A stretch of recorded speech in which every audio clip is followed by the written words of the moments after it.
Hi, I'm Raju, and I took Professor Higginbotham's 1102 class in the summer of 2016. Throughout the entire semester, we read several of Shakespeare's plays. We read King Lear, Measure for Measure, and Merchant of Venice.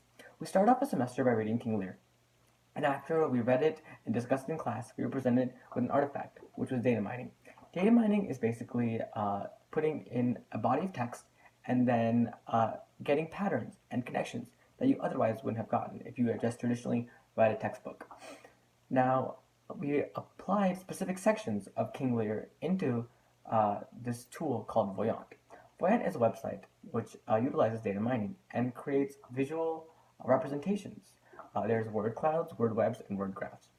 We were presented with an artifact which we had to utilize these three things, and we had to infer different patterns and relationships.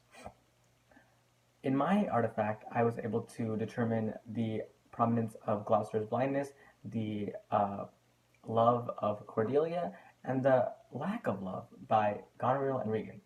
Then we moved on to Measure for Measure. We discussed it in class, and we presented with another artifact, which was the play cover design. We watched a TED Talk in which we saw how important it was to convey its particular meaning and message when you design a play cover or a book cover. When I created my own play cover, I went back to King Lear, as I saw that there were many elements that I wanted to incorporate in my own design. I started off and I saw that there were so many different things that I wanted to put into my design, but I realized that putting a bunch of images would not look good. I decided to go with minimalism. With minimalism, I was able to achieve more with less. And so I created a simple design, which you can find above right here. And the last artifact we had to do was after we read Merchant of Venice. Merchant of Venice was a great play, and we discussed it in length in class, and it very much related to the topic of Shakespeare and law.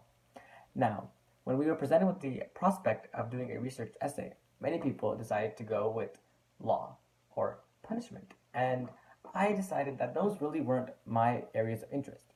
So I decided to go back to my roots. That's user interface design.